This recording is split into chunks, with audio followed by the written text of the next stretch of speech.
Birinci bölüm. Ustattın okuları. Эгерде падышалар өздөрүнө акылмандардын кандай керек экенин билгенде, акылмандардын эшигинин алдында падышалардын дайыма турганын көрсөк таң калбайт болчубуз. Анткени падышалар акылмандарга муктаж, падышаларга акылмандар муктаж болгонго караганда. Абуль Фарадж. 3 күн бат эле өтүп кетти. Белгиленген күнү Мехрон баягы тааныш врач менен келген үйгө келди. Ал короодон устатты жана эңкейип бакчада иштеп аткан өспүрүмдү көрдү. Ал эми гана байкады короонун баары гүлгө отургузулганын. Үйдүн оң жак тарабы жашылча өстүрүш үчүн, огород үчүн колдонулат экен. Иштеп аткандарга жакыныраак келип, сылык учурашып, силерге жардам керекпи деп сурады. Устат башын көтөрүп, Мехронду көрүп жылмайып, сени көргөнүмө кубанычтамын. Чын жүрөктөн жардам бергиси келген, мактоого татыйт. Бирок үйгө барып, кийимдериңди алмаштырып кел деди. 5 мүнөттөн кийин Мехрон джинсы, футболкасын кийип келип калды. Устат өзүнүн жанындагы бош столду көргөзүп, билесиңби кандай кылышты? Эгер билбесең, мен эмне кылсам эле кайталай бер. Бул кыйын деле эмес деп эңкейип ишин улантты. 1 сааттан кийин, биринчи солду бүтүрүшкөндөн кийин, чекесиндеги терди арчып Мехронго кайрылды. Ар бир эмгек келечекке багытталыш керек. Жерде иштеп атып муну күчтүүрөөк сезесиң. Көчөттөрдү же уруктарды отургузуп атып, биз келечекте жакшы түшүм алганга үмүттөнөбүз. Биздин бардык иш-аракеттерибиз ушул уруктар сыяктуу болуш керек. Келечекте алар жакшы түшүм бериши керек. Биздин бүгүнкү жетишкендиктерибиз кечээки иш-аракетибиздин жыйынтыгы. Демек, биздин келечегибиз азыркы кылып аткан ишибиздин көз каранды. Шаардын жашоосу көп энергияны алат, адамдардын жаратылыштан алыстатат жана алар жаратылыштын акылман кеңештерин унутуп коюшат. Эч кандай кубаныч албастан жана акырындык менен өзүнүн кыялын унутуп, кыйналып, жаза алып аткандай болуп, жумушка барып келип жүрө беришет. Эчтеке сеппей туруп эле келечектен түшүм алам деп үмүттөнбөш керек. Ушул сөздөрдү айтып, устат кайрадан жумушун улантты. Мехронго жерде иштеген жагып атты. Назик көчөттөрдү колго кармап, акырын тамырына зыян келтирбей, даярдалган оюкчаларга көмүп, андан кийин камкордук менен суу куйган. Анда байыркы дыйкан ата-бабаларынын духу уйгонгондой болду. Бир канча саатка созулган кыйын жумуштан кийин дагы чарчаганды сезген жок. Тескерисинче ички энергияга жана күчкө кубаттанып калды. Урдагы келгениндей эле азыр дагы токтоолукту жана тынчтанууну сезди. Шаардагы жашоо образына тийиштүү болгон, дайыма болуп турган чыңалуу абалы кетип калды. Өткөндөгү түркүн тамактарга окшобогон дээрлик жөнөкөй түшкү тамактанышкандан кийин алар гүлдөр отургузулган гүлбакчага өтүштү. Ото чөптөрдү жулуп, кереги жок бутактарды кесип, сугарып иштешти. Бул жумуш Мехронго чыныгы ырахат алып келди. Ага айлана чүйрөдөгү түстөрдүн формалары, гармониясы жана жагымдуу ар кандай жыпар-жыттары абдан жагып турду. Кечке жакын гүлдөргө кам көрүүнү аякташкандан кийин устат Мехронду беседкага чакырып, биринчи сабагын суроодон баштады.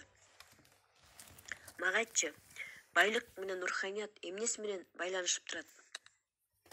Мехрон бир канча секунд ойлонуп, унчукпай ийинин кушурду да, жооп таба албай устатты кайрады. Ал шакиртинин эмне деп айтаарын билбей атканын көрүп, өзү жооп берүүнү чечти. Эч кандай. Анткени байлык деген өзү эле руханият. Байлык ар кандай болот. Кимдир бирөө балалуу болууну байлык деп эсептейт, кимдир бирөө үчүн достук чыныгы байлык. Кээ бирлер билимди чыныгы байлык деп эсептешет. Кээ бирлери байлыкты өзүнүн таланттарынан жана жөндөмдүүлүктөрүнөн издешет. Бирок көбүнчөсү акча менен адамдын бай же кедей экендигин аныкташат. Ушул айтылган байлыктын түрлөрүнүн баары бири-бири менен байланышкан. Эсиңде болсун, бардыгы байлыктын руханий законунан башталат. Көбүнчө ийгиликсиздиктер ушул закондорду түшүнбөгөндөн болот. Устат огороддогу жумуштан кийин окууга көңүлүн кое аларын түшүнгүсү келгенсип, Мехронду көңүл коюп карады дагы сөзүн улады. Мурда сен 1 айлык максатыңды аныктоочу элең, канча акча иштеп табышыңды эле эсептечү элең. Бирок көбүнчө убакта пландаштырган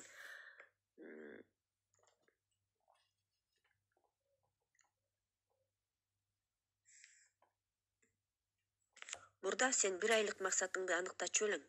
Канча акча иштеп табышыңды эсептечү элең. Бирок көбүнчө убакта пландаштырган сумманы иштеп таба алчу эмессиң. Кандай ойлойсуң, эмнеге? Устат Мехронго суроолуу карады. Балким макалда айтылгандай, биз ойлойбуз, Кудай буйрат. Бир нерсени алабыз деп ойлойбуз, бирок башка нерсени алабыз. Мехрондун жообу баналдуу болуп калды. Мен түшүндүрүп берейин деп устат улантты. Эгерде биз планга бул айда 200, 300, 500 же $1000 иштеп табышым керек деп жазсак, туура эмес. Кеп цифрада эмес, кеп башкада. Бардык китептерде канча иштеп тапкыңар келет, конкретный цифраны жазыш керек деп кеңеш беришет. Руханий байлыктын эң маанилүү закондорунун бири эч убакта акчаны максатыңа койбо. Акчаны максат кылып алганда, ал негативдүү факторго айланат. Жөнөкөй мисал. Сен бирөөгө карызга акча берип көрдүң беле? Эместе, эгерде акчаны белгиленген убакта кайтарып бербесе, сен өзүңдү кандай сезчү элең? Өзүңдү кандай алып жүрчү элең?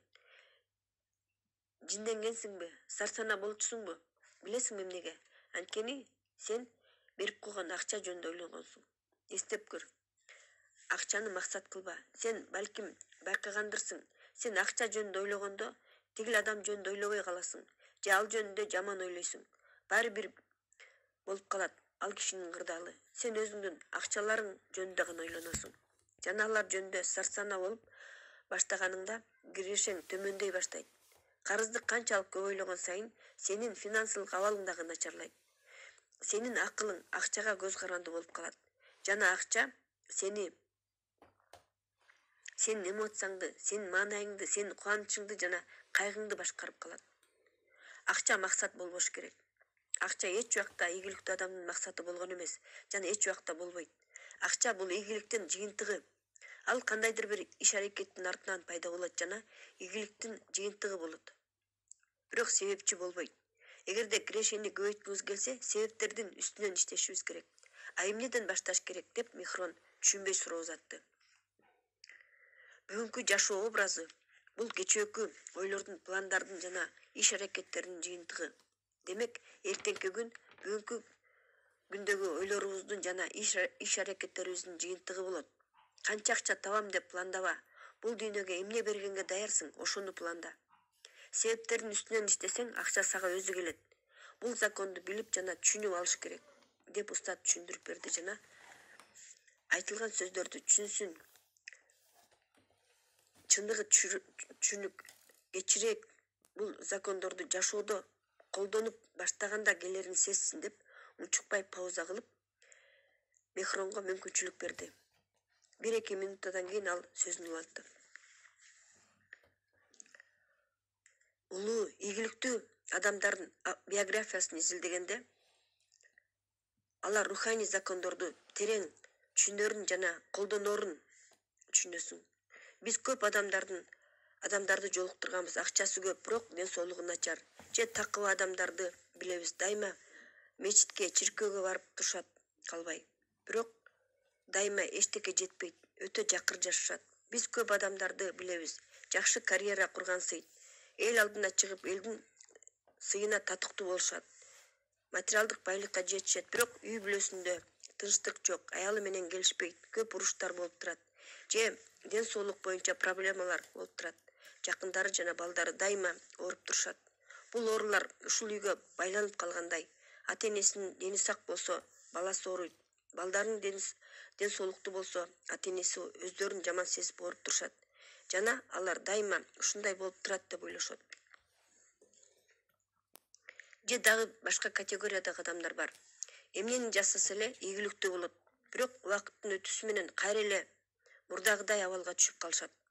Кээде таң каласың, позитивдүү, таланттуу, өзүнө ишенген кишилер, алар баарына жетет, ийгиликтүү болушат. Анан бир канча убакыт өткөндөн кийин эле финансылык жана башка жагынан кайра эле нөлгө түшүп калышат.